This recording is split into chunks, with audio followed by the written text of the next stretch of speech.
let's talk about the deadlift and not overthinking it, especially those who are afraid to deadlift. It's honestly not that hard. It's simple. So we got our boy in the school community. As you can see here, if you want to join, link is in the description. But he wants to deadlift like someone on the video. So let's take a look at it.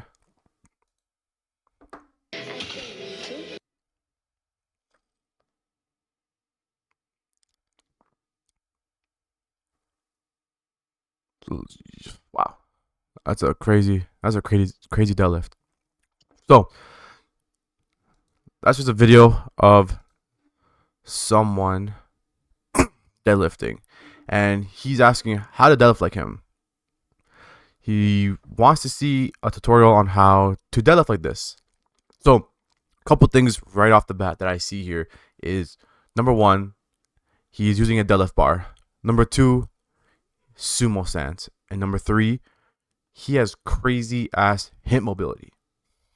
So, when we're talking about the deadlift, I'm not going to be saying how to get exactly like this and how to get this form right, like right on like this guy, but we will talk about the best way that could work for you, whether it's sumo or conventional.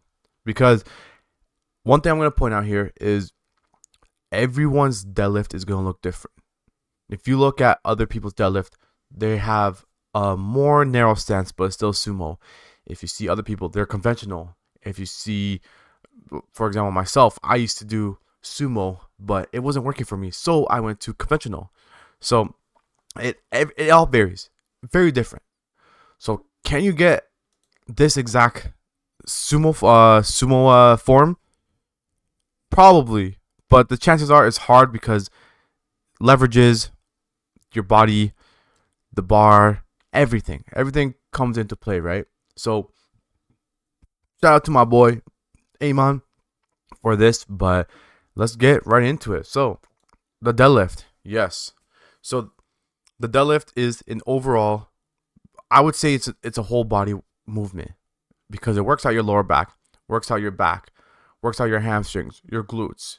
You're using your quads as well, your arms. So like everything, your core as well. Everything is being used. And with a deadlift, like I said, hip mobility in that video comes into play.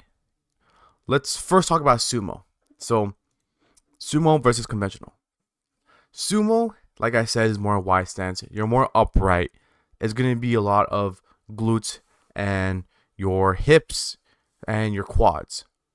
So the more wide you are, those are going to be engaged.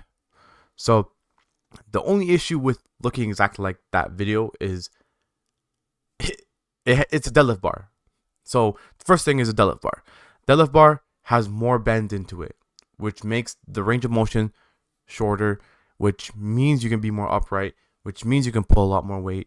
So it makes it easy. Another thing too is the guy has crazy hip mobility. If you do not have good hip mobility like myself, you won't be able to like open up your legs and be as upright as you want to be. So you only work with what you got, right? And then yeah, another thing too is use sumo. So you open up more. On the other hand, when you get the conventional stance is the opposite. It's more on your feet are closer together. So now when you're standing, your feet are closer. Now your hand placement is going to be outside of your legs instead of inside, like sumo. So this requires you to be more bent over. So to get a very upright positioning in conventional is going to be hard because you're going to naturally be more bent over. So that's pretty much it for the conventional. It mainly works out your lower back, your rectors, your glutes, and your hamstrings. You're still using a little bit of your quads, but it's not dominant in that lifting style. And so when we talk about these two lifting styles, I want to mention, like I said earlier, is you don't want to force what isn't what you don't want to force what you want to work, but it's not going to as much as you try. For example, myself, I've been doing sumo since day one. Sumo has been something that I've been doing since the start of my lifting journey. And I've reached to the point where I've deadlifted 500. Then I deadlifted 545. Once I hit that 545 mark, I couldn't go up anymore. After like 2 years, I think I went up to like 573. And then after that day, I couldn't even pass 530 or 529. I couldn't pass that anymore. So I was forcing myself, come on, let's get better. We have to do this. Do more mobility. Do more hips. Do more abductors. Do more hip, like just try to get better at my sumo deadlift. But the weight was not moving for so long.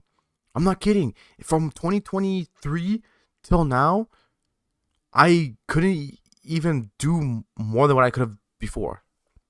If anything, I was regressing. I didn't even plateau. I was going back down. So I decided, you know what? Let's do the switch. And I switched to conventional.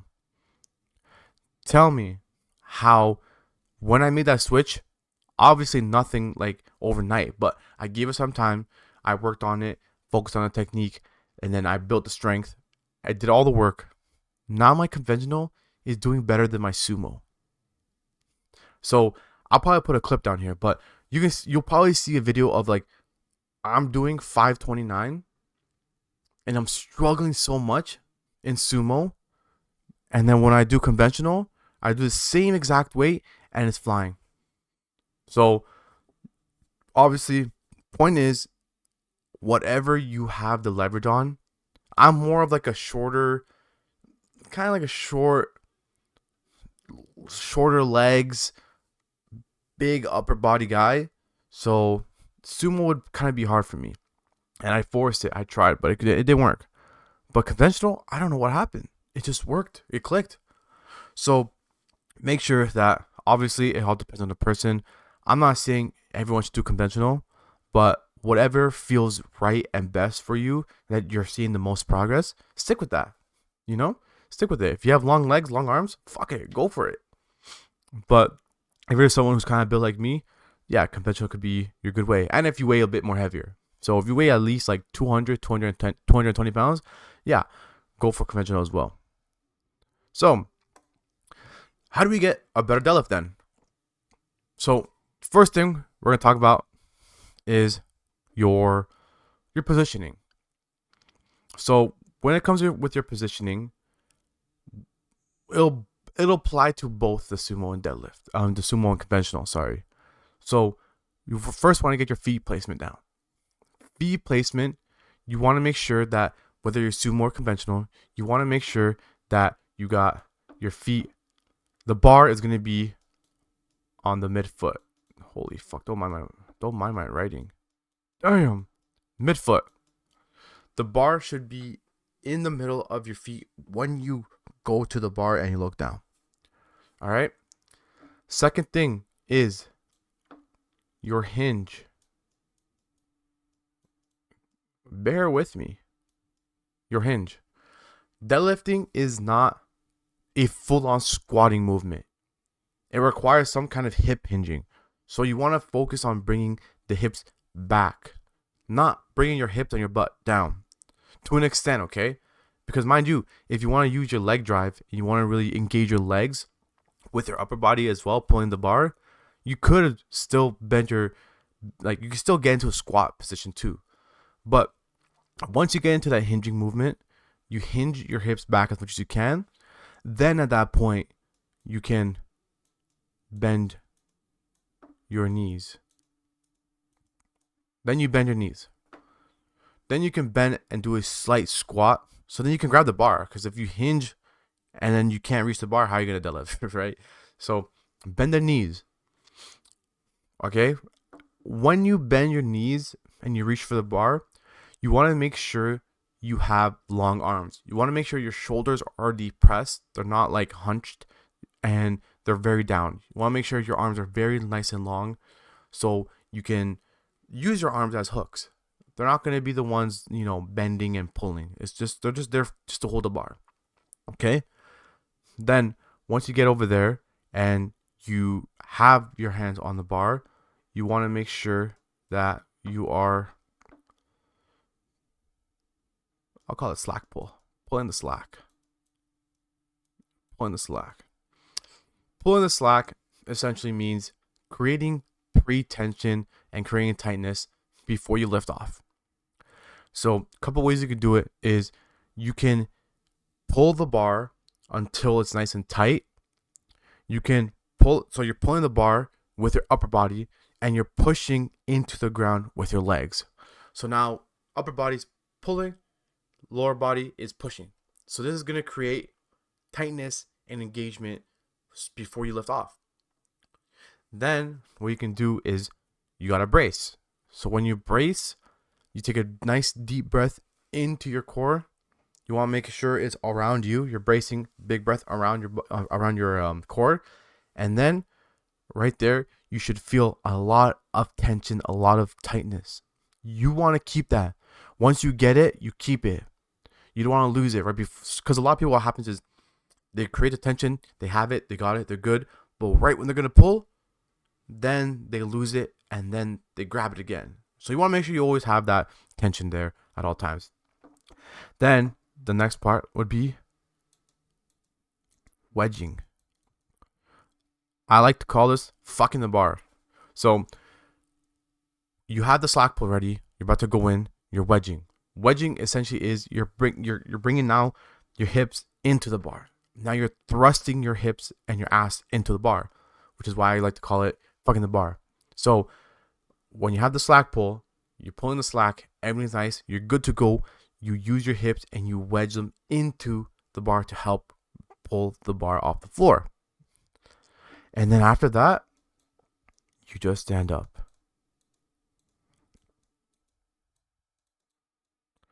That's it. So it's not that hard. As long as you get the foundations good to go, which is the midfoot, the hinge, slightly bending the knees to grab the bar, slack pull, wedging, and you stand up. That is it.